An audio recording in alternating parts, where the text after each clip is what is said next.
Сайн байцгаана уу? Орой минь. За энэ удаагийн лайваар мөнгөний сэтгэлгээ нэгэн гайхалтай номноос гэж байна. Энэ нь болохоор ямар ном вэ гэхээр саяны сэтгэлгээний нууц Харви Экерийн ном байна. За энэ номн дээр гарсан болоод өөрийн амьдрал дээр мөнгөний сэтгэлгээний алдаагаа энэ номноос олж харсан. Хүн бүхэнд төрсөн цагаас нь эхлээд мөнгө хэрэг болдог тий. Памперсны мөнгнээс ахуулаад тэр байтга нас барахт нь хүртэл авсан хүртэл мөнгө хэрэг болдог гэж ярьдаг тий. Тэгэхээр мөнгө гэдэг зүйлээс бид хизээж хол байх боломжгүй. Гэтэл ихэнх ядуу хүмүүсийн сэтгэлгээ эсвэл мөнгөний сэтгэлгээ ядуу хүмүүсийн сэтгэлгээ яадаг гэхээр мөнгнөөс айдаг, мөнгийг жигшдэг, баян хүмүүсийг жигшдэг тийм сэтгэлгээ итгэл үнэмшилтэй байд юм байна л да. Тэгэхээр эдгээр зүйл бас надад байсан. Надад бас тэр ядуу сэтгэлгээнийх нь маш олон ядуу сэтгэлгээний блокуд байсан. Тэгээд юм үүнийг яаж таньсан бэ гэхээр мөнгөний сэтгэлгээг судалж иж таньсан. Тэгэхээр танд ч гэсэн бас тийм сэтгэлгээний зүйл байвал бас өөрийгөө анзаарах болов гэд энэхүү лайв хийж байна. За яагаад хүмүүс мөнгнөөс айдаг болдог вэ? Их мөнгө аюултай штэ. Эсвэл мөнгөтэй байгаад яах юм? Энэ амьдралдаа сэтгэл хангалуун байна гэдэг ч юм уу. Яг эдгээр бодлоод хүнийг өсөн дэвжих, ирээдүйд амжилт гаргах, санхүү эрх чөлөөтэй баян чинэлэг амьдрахад нь саад болдго юм л да. За тэгэхээр бага наснд чинь аав ээж чинь мөнгөний талаар хэр зэрэг харилцаатай байсан бэ? Мөнгнөөс болж хэрүүл үүсдэг. Эсвэл мөнгө муухай зүйл гэдэг ойлголтыг өгсөн бол эсвэл нэг хідэн халтар төгрөгнөөс болж ягаа юу гэдэг ч юм уу. Тийм хар үгнүүдийг сонссон хүүхдийн далд хомсарт ямар сэтгэлгээ суудаг гэхээр мөнгө гэдэг зүйл чинь маш муухай юм байна. Мөнгө ихийг цуглуулж болох хэрэггүй юм байна. Мөнгөтэй байгаад хүн ер нь жаргалтай байдгүй юм байна гэдэг тийм хуурамч итгэл үнэмшлийг авдаг байх нэ. За тэгэхээр намайг бага байхад штэ энэ манай гэртийг тийм зүйл болдог байсан. Тэгээд намайг бага байхад ягаад ч юм угаасаа л 100-ын чихэр 100-ын зармаг 50-ын зармаг нэг 100-ын ундаа гэдэг үйл байсан болохоос хүүхдэд яг тэгж мөнгөтэй харьцуулдаг үе нь миний үеийнхэн донд ховор байсан юм шиг санагддаг. Бас өөр хүүхдүүдэд бас гайгүй тийм боломжтой амьдралын хүүхдүүдээс өөр байсан биш магадгүй л дээ. Тэгэхээр энэ маань мөнгнөөс хол өснө гэдэг чинь мөнгөтэй харилцах тэр харилцаа нь ойлголцсон буруу болохоос өөр аргагүй маань л да. Жишээ нь одоо ингээд одооны хүүхдүүд бол мөнгөтэй харилцаа сураад мөнгөний сэтгэлгээ шал өөр байгаа хгүй. Жишээ нь манай хүүгийн ангийн хүүхэд анги дээрээ ингээд бал авчираад зардаг. Тэгээд тэндээсээ ингээд ашиг олдог. Дээрээс нь хүүхдүүдэд мөнгө зээлээд одоо 1000 төгрөг зээлснээ 1000 гэж болгож авна шүү гэд тгийж сэтгэж байгаа хгүй. Бүр ингээд дунд ангийн хүүхэд тгийж сэтгэж яхад бидний үед бол тийм баг бододгүй байсан. Тэгэхээр одооны хүүхдүүдийн сэтгэлгээ мөнгөтэй харилцаа шал өөр. Тэгэхээр энэ нь юу ч хэлэх гээд байгаа юм хэрэг хүүхдтэй мөнгөтэй ойрхон мөнгөтэй харилцуу сурах хэрэгтэй юм байна. Би нэг подкаст сонсож байгаад нэг Сашка гэдэг эмэгтэй 80 данстай гэж хэлжсэн. Тэгээд би 80 дансанд одоо юу хийх үү гэж бодож байсан байхгүй. Одоо надад бол 80 удаа 8 данс жаалга. Яагаад энэ хүн юм олон данстай байгаа юм бол тэр хүн санхүүг эрхчлөөнд бараг хүрчихсэн тийм хүн. Тэгээд тэр 80 дансаар яад юм бэ гэсэн чинь тэр хүний толгойд хамгийн анх юу болсон мэй гэхээр гэртээ суудаг байсан. Хүүхд гаргаад эмэгтэй хүн болон гэртээ суугаад нэг орлогогүй байдэн шүү дээ. Тэгээд энэ үедээ ингээд хүн ингээд өөрийнхөө амьдралыг ингээд нийгмийн харилцаанаас тусгаарлалцсан үедээ өөрлөгөө нэг өнгөх боломж олд юм байна л да. Тэгээд хүзрийн хатан номон дээр эмэгтэй хүн дахин төрөх процесс бол гэртээ хүүхдээ харах үйл явц тэр үйл явцаас их нэгддэг. Эмэгтэй хүнд заяасан хамгийн том зүйл бол тэндээс гарч ирэх нэг боломж юмаа гэж хэлсэн. Тэр үйлдвэр надад маш их таалагдчихсэн. Тэгээд тэр Сашкан гэдэг хүн маань 50,000 төгрөгтэй дансанд байна гэж яхад өөртөө гутарч исэн гэж юм.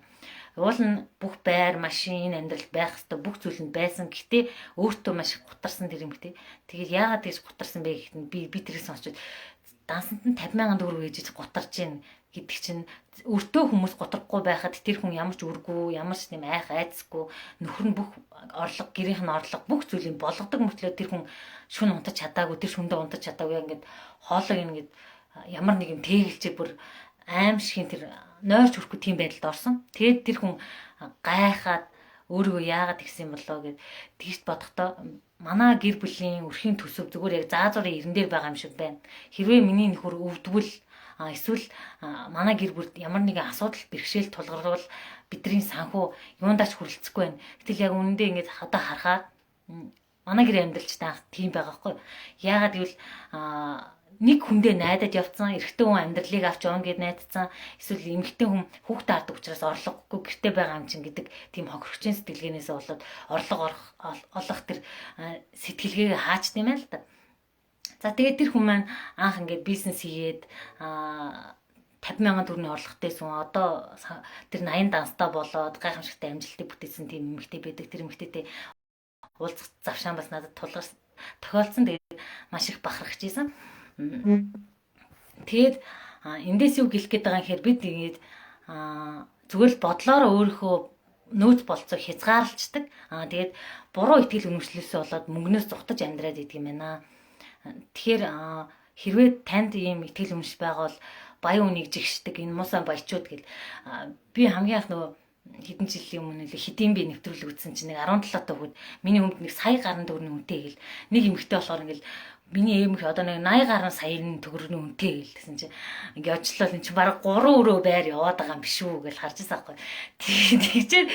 Тэгээ тэр үедээ би бол өөрөө айгүй зүв бодчих гэж бодод байгаа шүү дээ. Хүү энэ ч одоо ингээд тансаглаж болох уу? Зарим нь ингээд бүр идэх хоолгүй байхад энэ зарим эмэгтэй хүмүүс ч одоо 3 өрөө байрны үнэтэй яваадах юм ах ингээл хүмүүс шөмжилсэн. Тэр доор нь би хамт шөмжлөл нэрээ тийм шүү гэж бичдэг гэсэн байхгүй. Тэсэн чи яг үнэндээ тэр үедээ би өөрөө анзаараагүй тэр хүнийг шөмжлөл өөрөө айгүй гой тайвшраал нэрээ би амар ухаантай би өстө нэр энэ хүнийг ингэж гэдэг тийм тайвшрлыг өөртөө авч зогоожсэн тэр үедээ ойлгоогүй. Тэгсэн чинь дараа нь ингээ хараад байхад тэр бол миний яалчгүй ядуу сэтгэл хийсэн. Би яавал би яа сэтгүүл тэр гоё эмгийг 80 сая эмгийг чихэндээ зөв хөө гэж юусо сэтгэж харж байгаагүй юм билий.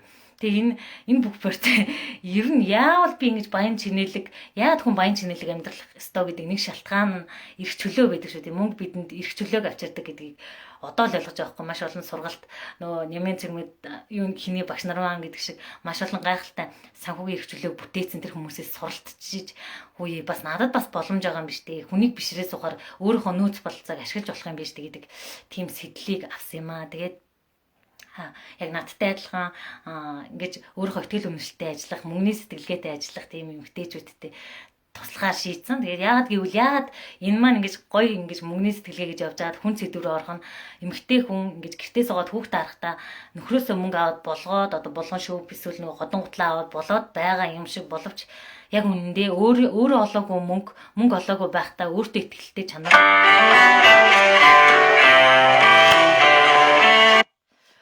өөртөө итгэлтэй тэр зан чанараа алдчихэйдэг. Яг үл ингэж өөрөө олсон мөнгөний үнцийг хүнээс авж байгаа мөнгөний үнцийг бол хоёр бол асар өөр байдаг. Дээрэс нь ялангуяа ингэж ажил хийж байгаа тэхрийдээ авцсан ингэж эмгтээчүүдийн үед нэг хэсэг юм мөнгөгүй юм шиг тийм уналтанд ордог. Тэгээд би нэг эмгтээчүүдийн группт байдаг ээжүүдийн тэнд ингэж дандаа хүүхдээ гаргаад мөнгөгүй болчлоо гэд надад туслаач гэдэг эсвэл хадамтайгаа хэрэлдлээ гэдэг тийм постууд их хвчлэн байдаг. Тэгээд энэ нь бол нэг талаараа ингээд хэцүү юм шиг харагдаад байгаа боловч нөгөө талаараа бас бид ингээд яг төрхөөсөө өмнө мөнгөө хадгалж сураагүй багаасаа тэр мөнгөтэй зөв харилцаж сураагүй мөнгөний сэтгэлгээ суугаагүйтэй холбоотой байд юм байна л да. Тэгээ нөгөө баян аав ядуу ам намдар гардаг бид ингээ харахны тойрогтой хитрхийг тасчихсан байдгаа тэндээс гарахыг юусоо боддгоо яг тэр ажиллаа хийгээл мөнгө аваад явж ивэл болоо нэг хулганд ингээ урд нь нэг өгөөшхөр яг тэрийг хараад явдаг яг тэр нь байхгүй болчоор ингээ хоол хайгаад сонирн болчдөг. Яг тэрэн шиг өөр гарц гаргалгааг харж чадгаа байж тийм ээ л да. За ингээл ажиллаа хийгээл явж ивэл болоо, байгаадаа баярлаад явж ивэл болоо, байгаадаа сэтгэл хангалуун байгаад явж ивэл болоо гэдэг тайвширлыг өөртөө өгөөд явдаг боловч яг үнэндээ 30-40 жил ингээд ажил хийгээд олсон мөнгөний амьдралдаа хүрэлцэхгүй насан туршдаа мөнгөний араас явсан тийм амьдралыг бид олж хардаг. Тэгээд дээрэс нь аав ээж нь өвдөх, үр хүүхэд нь өвдөөд ингээд хандив гуйж байгаа хүмүүсийг бид маш олон хардаг мөртлөө өөртөө тэр эрсдлийг туулахгүй юм шиг санаж ингээд нүдэн анаал зүгээр уртх ажиллаа хийгээл явдгаа. Тэгээд надад ч гэсэн тийм сэтгэлгээ байгаа. Тэгээд тэн дээрээ ажиллаад тэр хадгаламж гэдэг зүйлийг юусоо ойлгохгүй байсан юм билээ. Хамгийн хадгаламж нээж хат маа найз маань дагуулж чад чи анх ажилд орж байгаа юм чинь чи нэг хадгаламж нээч гэл. Тэгэхээр н очиод нээгэл тэгснэ 250 сая төгрөг болоод тэгсэн чи бүр өрмээр санагдал. Тэгснэ нэг утас аваад. Тэгснэ 250 сая нэг гой утас аванглаа. Тэрийгээ дараа нь 50% нь ч хүрхгүй тэр үнээр зарсан. Тэгэхээр тэр миний ажиж олсон мөнгө зүгээр л баг цаас олоод явчихсан байгаа хгүй. Тэгэхээр бид олж байгаа мөнгөнийхөө үнцийг цаг хугацаагаа үнэлдэггүй гэдгийг би тэндээс олж харсан. Бас дээрэс нь би саяхан нэг зүйлийг ойлгож авсан нь цагаан үнэлтгүйг ойлгож авсан нь нэг хүргэлтийн үйлчлэгээр 3500 төгрөгөөр нэг дэвтэр очиод авах хэрэгтэй байхад хүмүүс очиж гэрт нь очиж аваад байгаа байхгүй. Тэгтээ тэнд мөнгө олох бодох сэтгэх тэр цаг хугацаагаа алдаад байгаагаа юусэн анзаарахгүй байгаагаа анзаарсан. Тэгээд ингэж сэтгэж амьдрах гэжтэй гэж бодсон. Урд нь бол цаг хугацаа ямар ч үн цэнэгүй санагд. Зүгээр л яг үндэ ингээл нэг киног 24 ангийн үзээд хэвтгэд бол амар амархан өнгөрнө те. Дээрэс нь нэг уцаа ухахад бол фэйсбүүк ухахад бол 2-3 цагийн дотор л нэг мэтгэд 2-3 цаг болцсон байдаг те. Гэтэл яг үндэ тэр хугацааг ингээд номоо уншихад эсвэл хувь хүний хөгжилдөө зарцуулахад ямар их үр дүнг үзэж болохыг, сэтгэлгээ яаж их өөрчлөгдөхийг, итгэл үнэмшил яаж солигдож болохыг өөр дээр гарсан үр дүнгээр би маш их баяртай байгаа. Тэгэхээр яг энэ мэдрэмжийг маш олон эмэгтэйчүүд мэдээсэй гэж их бодож байгаа. Тэгэхээр энэ номыг заавал авч уншаарай. Яг тэгвэл эндээс бид өөрийн мөнгөний сэтгэлгээ тэр гажуудал гэдэг зүйлийг харах юм байна. Бид ингээд өөрийнхөө зөв энэ л миний итгэл үнэмшил зөв би ингээд ээж аваасаа авсан өвөө эмигээс авсан уламжлаад ирсэн зүйл энэ сэтгэлгээ бол зөв гэж ойлгоод идэг. Гэтэл ямар ч нэг зүйлд ингэж нээлттэйгээр хандаж миний бас би бас буруу итгэл үнэмшилтэй байж болох юм байна. Энд чинь бас би буруу бодож иж болох юм байна гэдэг асуултыг бас өөрөөсөө тавих нь хамгийн том шинж чанар юм билээ. Зарим зүйлийг бид мэддэг гэл цэцэрхэл маш олон зүйлийг мэддэг чаддаг болсон явдаг юм өртлөө яг үнэндээ тэр мэдлэг маань хувирж болохыг юусоо анзаардгүй юм байна. Одоо маш олон онлоор ингээ хувирал яваад байгаа шүү дээ. Тэгэхээр өнгөрсөн мэдээллээрээ өнгөрсөн амьдралынхаа дурсамжаар амьдраад байгаагаа анзаардгүй юм байна. Тэгэхээр бид байнга хөгжиж, байнга суралцаж явах хэрэгтэй юм байна. Тэгээ өчтөр би нөгөө дасгалжуулалттай акт юм тоглох бүсээсээ гарах юм гээд юунд суулаа л да, ивентэд суулаа. Тэгээ тэнд яг ингээд намагт шигдсэн юм шиг тухлаг бүстэй байна гэдэг чинь маш сайхан буудан дээр хөвтөө зургтаа үзээд ингээд байх бол маш амархан. Харин тухлаг бүсээсээ гарах бол хэцүү, нүүр улаамаар ичмээр байдаг. Жишээ нь би энэ лайв хийхэд тийм амархан биш. Хүмүүс үг хэлж хол гэд айдсаасаа бусдаас шүүмжлэх айдсаасаа ингээд даван толохын тулд ингээд хийж байгаа нэг хэлбэр шүү дээ. Тэгэхээр хамгийн анх ингээд багш нар маа надад ингэж хэлж исэн зүйл нь чи айж байвал зөв замаар явж ин гэхэд нь би тэгэл одоо юу л айж л байвал тэр зөв рүү л явах ёстой болов уу гэж бодсон чинь яг ингээд аливаа зүйлийг хийж байгаа хүнд заавал шүүмж айц тэр бүхнийгээ даван туулж ижил цаана нь гарна уу гэхээс биш. Ерөөсөө өөртөө тухтай зүйлийг хийгээд хитэн драм үзээд эсвэл хин нэгнтэй хов базаад эсвэл танд амархан санагдаад байгаа тэр зүйлүүдийг хийгээд л байх юм бол таны амьдрал маш амархнаар дуусна. Хамгийн сонин нь одоо таны амьдрал амархан байгаа бол ирээдүйд хэцүү болно. Одоо таны амьдрал хэцүү, хийхэд хэцүү зүйлийг яг үнэндээ ном унших бол тийм амархан зүйл бол биш. Хувь хүний хөгжүүлэх бол тийм амархан зүйл биш.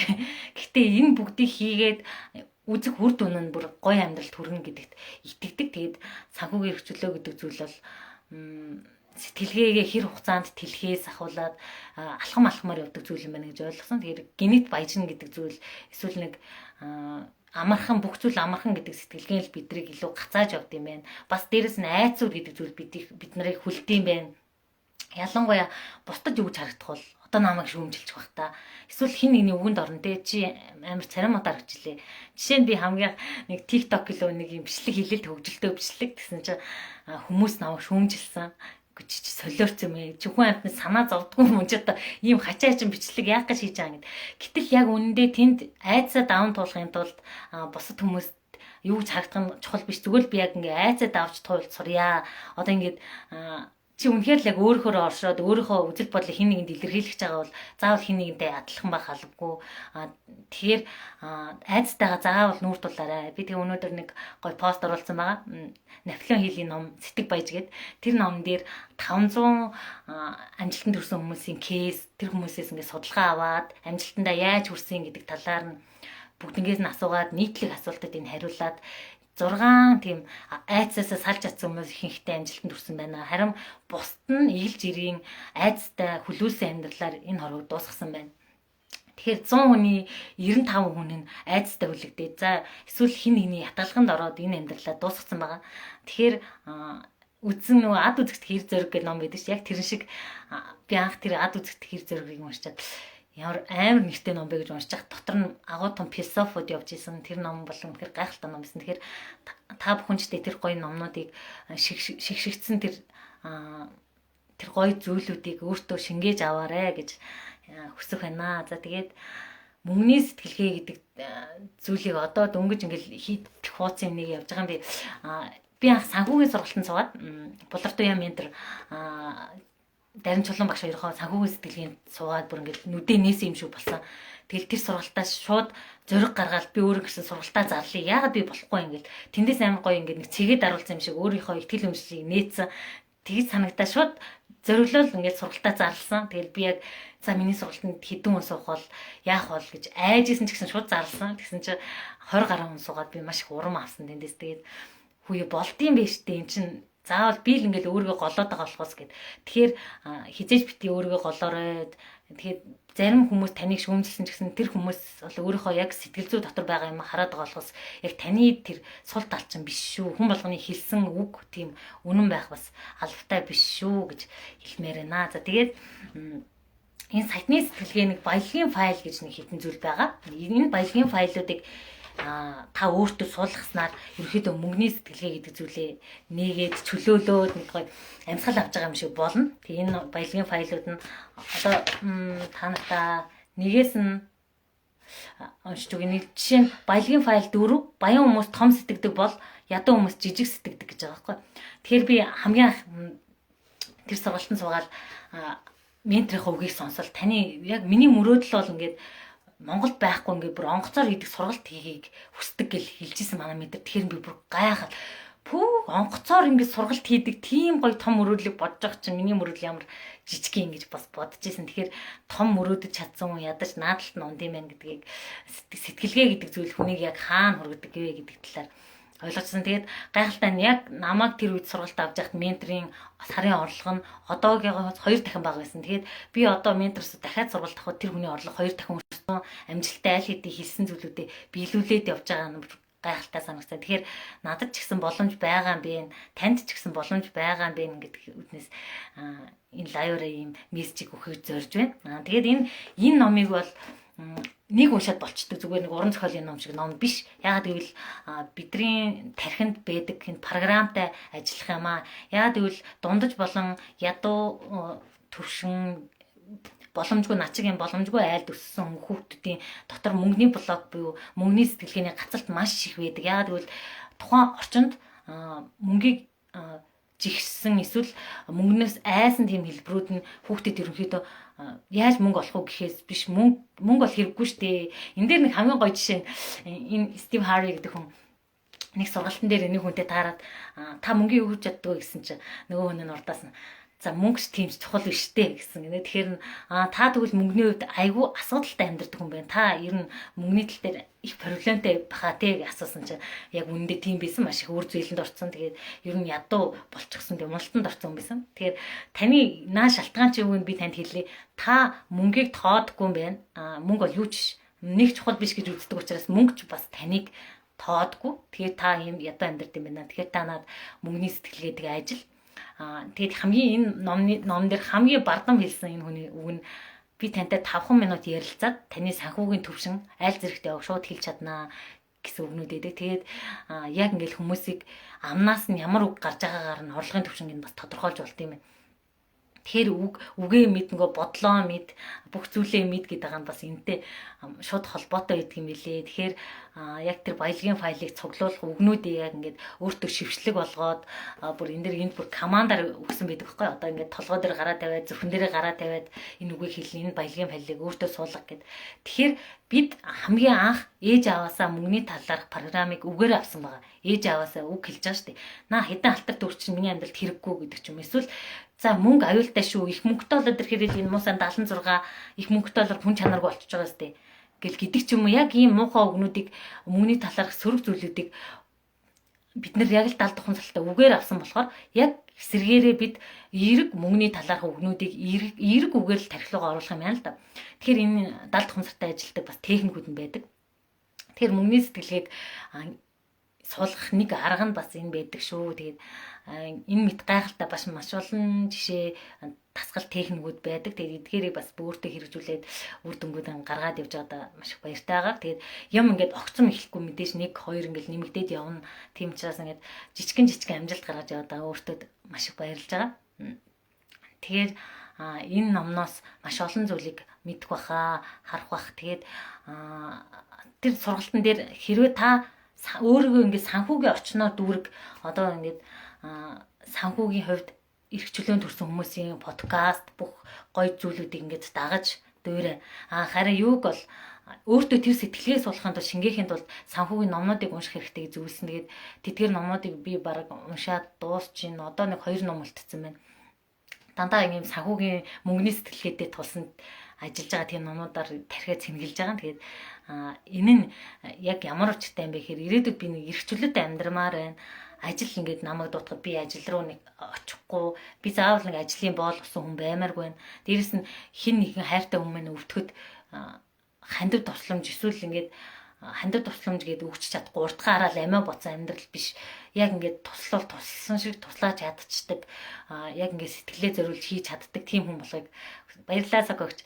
Тийм болохыг хүсэж байгаа байхгүй.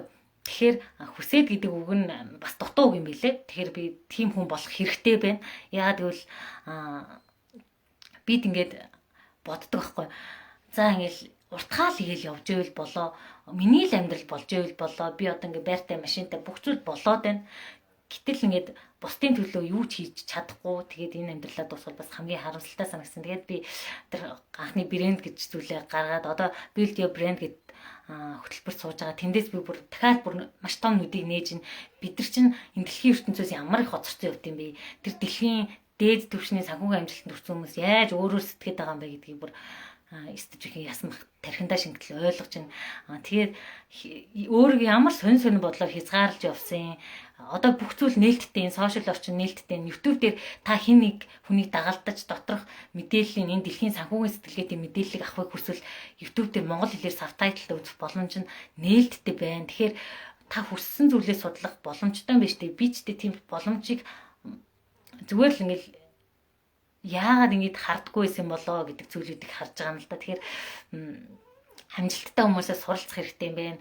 Зөв энэ амжилттай болохын тулд яг хичээс надтай л адилхан. Гэхдээ надаас илүү цаг зарцуулсан энэ бүр үнэлмээр байгаа байхгүй. Жишээ нь миний очиж уулзсан хүмүүс зарим нь 20 жилийг зарцуулсан байна. Манай багш нар ихэд энэ санхүүгийн амжилтанд хүрэхэд 20 жил, зарим нь 10 жил гээд гих мэтчлэн өөр ингэсэн алдаагаа гаргаад тэндээсээ ойлгож аваад алдаагаа гаргаад ингээл шат чатаар нь явсан хүмүүс байна.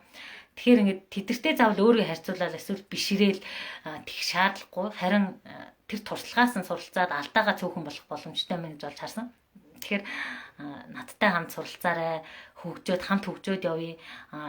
Яг үнэндээ ингээд бид ингээд амьдралаа болоод байна. Нэг л төвшөндөө гаццсан байгаагаа анзаардаггүй.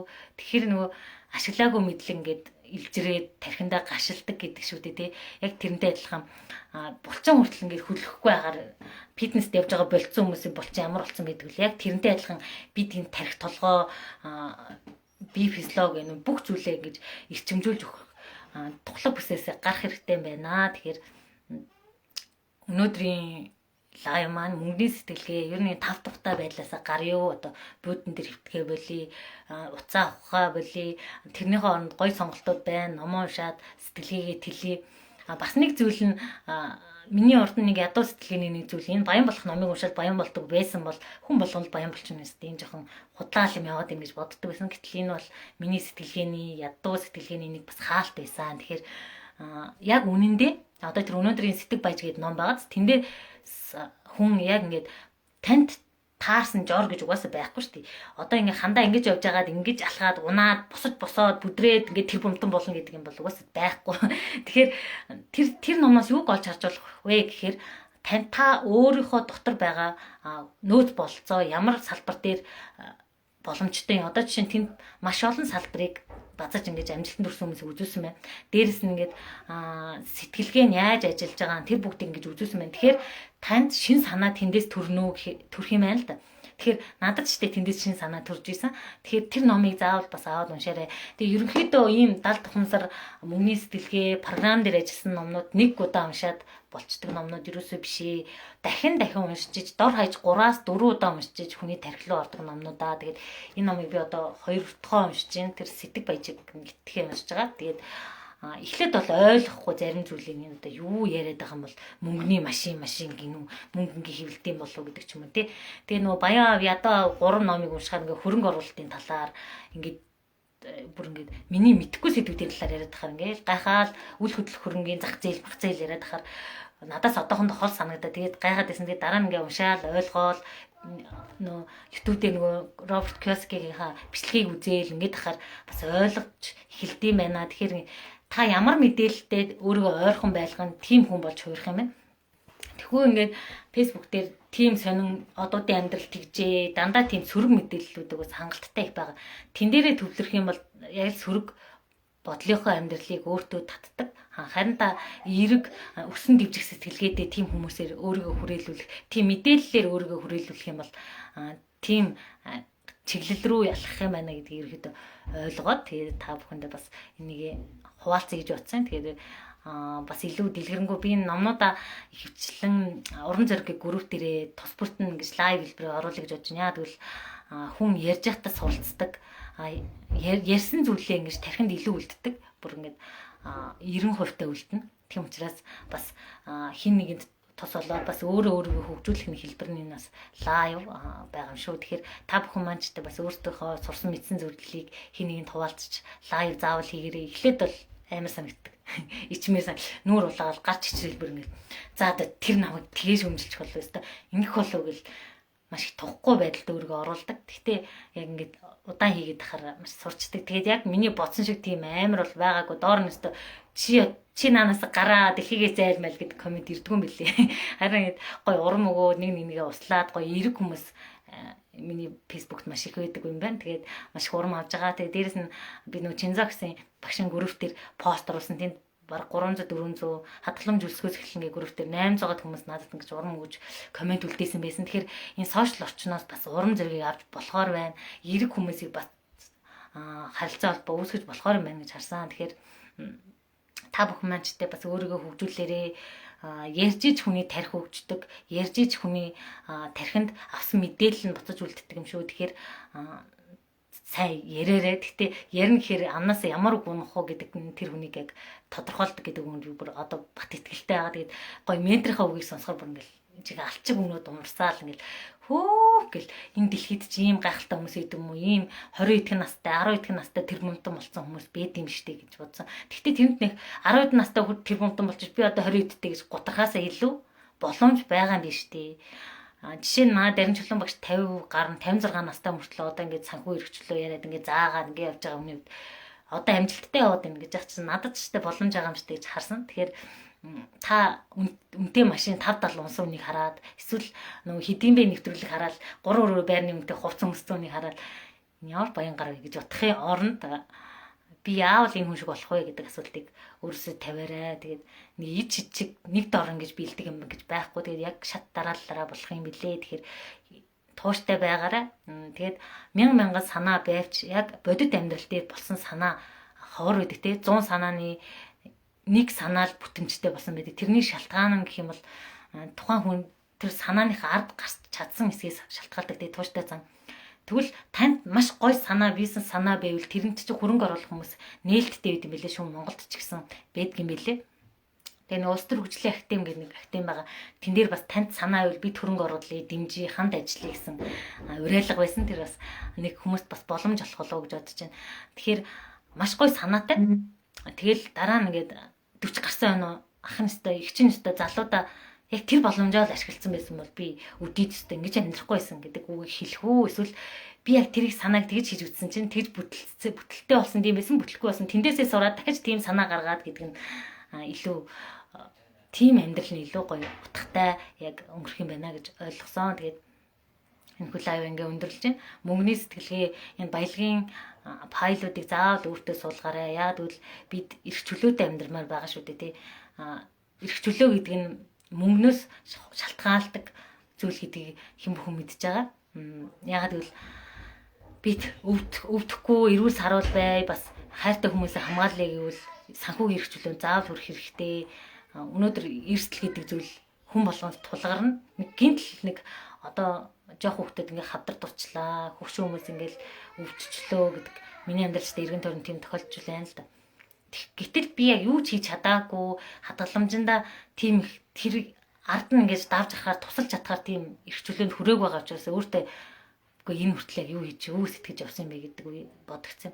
Тэгээд яг бас ээжүүдэд гэртээ сууж байхдаа энэ цаг хугацаагаа ашиглаад өөрийн гэсэн боломжийг бас нэгээд ажиллаар хязгаарлахдаггүйгээр сэтгээд энэ сошиал орчныг ашиглах өөр гоё боломжууд маш их олон байд юм шүү дээ. Заавал ингээд нэг газар очиж суугаад ингэдэг цаг нь бас өнгөрсөн юм байна. Тэгэхээр маш олон зүйлийг ойлгож байгаа учраас энийгээ бас хуваалцах гад сургалтаа зарласан. Тэгээд сүүлийн үед бизнес сэтгэлгээ, сошиал маркетинг, төсөл төлөвлөгөө гэх мэтчлэн өөрт хэрэгцээтэй ур чадваруудыг суулгахаар суралцж байгаа тэр мэдлгүүдээсээ хуваалцаад сургалтаа зарласан байгаа. Одоо сургалт маань 4 хоногийн дараа эхлэх гэж байна. Тэгээд хамт суралцаад хамт хөгжөөд энэ орлогоо нэмэгдүүлээд мөнгөний сэтгэлгээг суулгаад маш олон боломжийг олж харах хэрэгтэй юм байна гэдгийг ойлгосон. Заримдаа бид энэ нүдэрээ харж чадаагүй боломжоор энэ оюун ухаанаараа харж чаддаг гэдэг нафлаа хэлээ үг байдаг.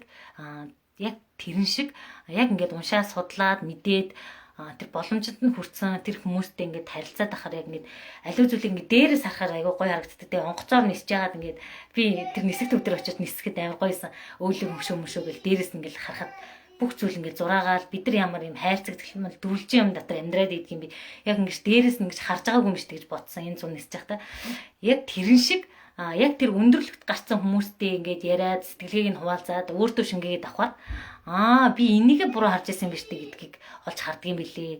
Тэгэхээр та амжилттай хүмүүсийн сэтгэлгээг заавал өөртөө суулгаарай. Мөнгө гэдэг зүйл чинь заавал тэр 76, заавал хахуул авилгал гэдэг эсвэл заллин гэдэг тийм сөрөг зүйлээр биш. Яг өөрийнхөө хөдөлмөрөөр би сэтгэлгээ оюун ухаанаараа одоо чинь Марк Зукерберг өөрийнхөө оюун ухаанаар бүтээсэн мэн тэр хүн технологийн сэтгэлгээ ашиглаж гих мэтчлэнгээр маш олон одоо чинь Монголд гэхэд ноён IC гэж бид нар мэддэг тэр хүн байна тий сэтгэлгээ долларын тэр бумтан гэж маш олон залуучууд байна. Тэдрийг бишрэхээс илүү бидэн ч гэсэн тийм нөөц болцоо байгаа харин тэрийг олж авахын тулд бид бага насны сэтгэл зүйн траума гэдэг зүйлийг эдгэх хэрэгтэй. Дээрээс нь энэ тархиндаг програмтайгаа ажиллах хэрэгтэй. Мөнгөний сэтгэлгээ гэдэг зүйлтэйг таныг яг одоо байгаа байдал чинь таны зөв гэж бодоод байгаа бодлоос үүдэлтэй. Тэгэхээр та бодол сэтгэлгээ гэдэг зүйлээ өөрчлөх хэрэгтэй байна. Би ч тийм урд нь яг миний амьдрал болоод байна. Миний бодол болоод байна. Энэ бодлоор амьдраад нууцсан ч юм алга дээд сургуулийн боловсролын нийгэмссэн Монголд байгаа сайн сургуулийн нийгэмс болоод байна. Би цалинтай болоод байна. Хүнд байх хэрэгтэй. Бүх юм байгаад болоод байна гэсэн мөртлөө яг тийм дэлгүүрт ороод дуртай юм авчаал нэг л сэтгэл амар гараал одоо нэг Майкл Джексон дэлгүүрт оронготлаа дуртай зүйлээ аваад ерөөс мөнгө бодохгүйгээр авдаг тийм амьдралд бол хүрээг байгаа байхгүй. Тэгэхээр яг тийм амьдралыг хүртэх хэрэгтэй гэдэгт өөртөө ерөөсөө итгэдэггүй мөнгө гэдэг зүйлээс айдаг байсан. Одоо бол мөнгнөөс айхаа болсон. Яагаад гэвэл мөнгө гэдэг зүйл чинь бидрийг хамгаалдаг, эрсдлээс хаадаг бид бүр найзалмаар зүйл юм байна. Гэхдээ энд шуналтай ерөөсөө огт холбож яриаггүй шүү.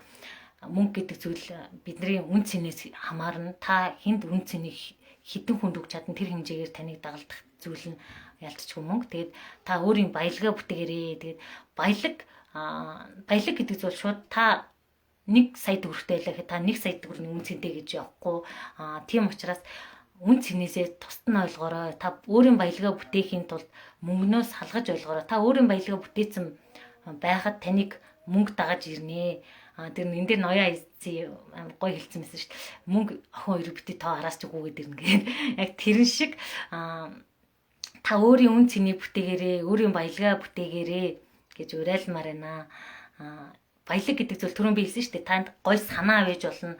Бусдад туслах хүсэл байж болно. Тэр эрүүл мэд бусдыг эрүүл болгочмаар эсвэл маш гоё ингээд өөрөө гоё эрүүлжээ галбирчсан тийм туршлага байж болно. Таны хамгийн сайн чаддаг зүйл чинь таны баялаг шүү. Тэгэхээр та тэр нөө икагэ номыг уншаарай. Тэн дээр таны хамгийн сайн чаддаг зүйл, хүсэл эрмэлзэл бүх зүйлийг ингээд гоё базаад хэлсэн ном байгаа. Тэгээд энэ мэтчлэн маш олон зүйл байна. Тэгээд энэ лайваар яриад хүрэлцэхгүй. Тэгээд өөрийнхөө хамгийн сайн чаддаг зүйлээ өөрийнхөө үн цэнийг бүтээгээрээ, өөрийнхөө баялагийг бүтээгээрээ гэж уриалаад тэгээд энэ хүү лайваа өндөрлж байна. Тэгээд өнөөдрийн ном бол Саяхны сэтгэлгээний нууц гэдэг энэ ном байлаа.